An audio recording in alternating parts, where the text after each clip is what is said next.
The Lightning component items to approve is provided to allow users to manage their approval tasks.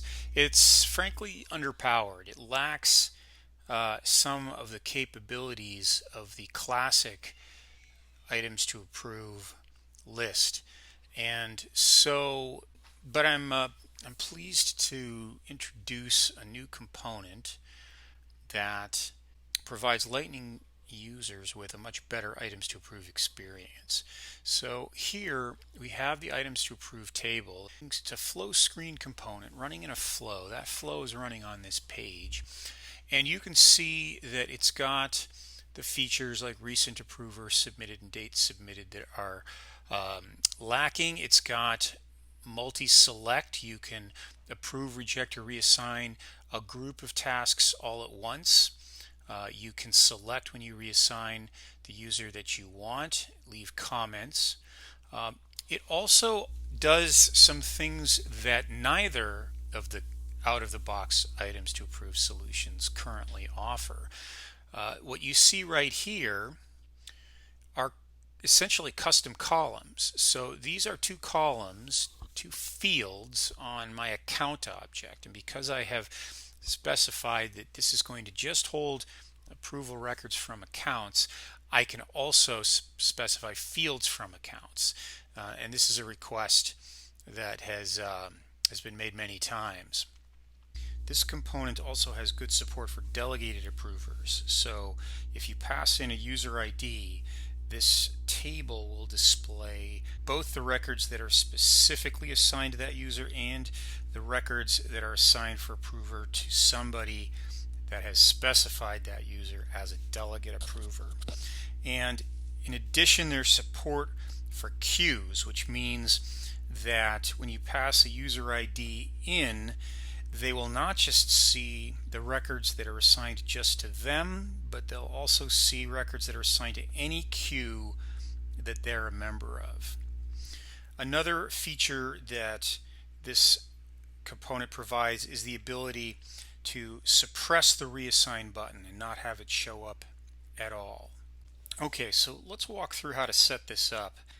First, let's edit the page, because one of the things that's important if you're used to the existing items to approve component is to understand that this one's been implemented as a flow screen component. So what you're actually placing on the page is the flow component. You're dragging this guy right here out, and then you point it at a flow that you have created. And so let's go take a look at that flow.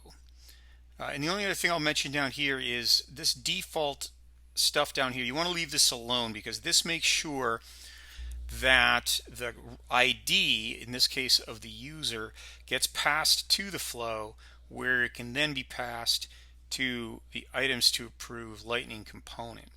Let's take a look at the flow.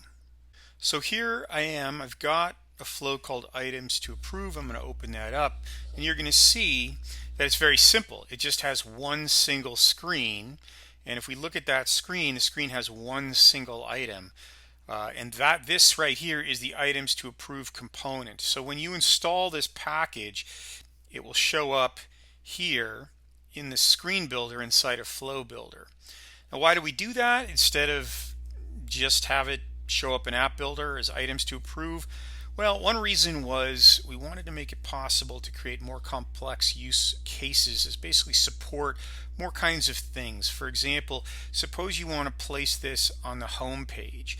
And if you place on the home page, you have to tell it which user to use. Now, in Flow, you can grab the user that's currently running the flow, that's currently visiting the home page, grab that, pass it in. So it gives you some extra flexibility to build some more rich and complicated scenarios. Now, if we click on items to approve, these are the things that you can pass into this component. So there's not a lot of them, but they are important to get right. So actor ID, that is the user whose approval tasks should be displayed. And so here it's just set to use record ID, which is a variable that can be set with the context record of as in the cases we've just shown and talked about. Now here, context object type, this is optional. By setting it to account, I restrict this particular instance of the component from showing approval tasks from any other object. Now, why might you want to do that? Well, if you lock down a particular instance of ItemsToApprove to a single object like I've done here, then you can then specify some of the fields from that object and they'll show up as you saw earlier.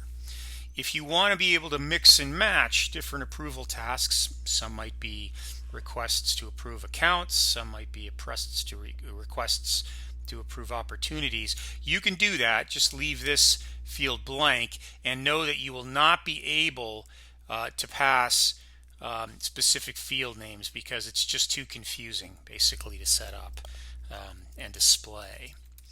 And then down here, hide reassigned button. If you want to hide the reassigned button, just click on this and set this to the global constant of the value true. Then save your flow. Make sure that you activate the flow. So here I might save it as a new version. You got to activate it. If you don't activate it, then you won't be able to see it back here in App Builder when you try and set it in this list right here. So make sure that you activate your flow. And if you want to deal with the flow on an individual basis, just like in the other Lightning component, you can go here. Sorry for this wonky scrolling. That's something that's currently outside of our control. But you've got the three choices that you can make right here. So hope you like this and are able to take advantage of some of these extra features and functionality for your approval processes.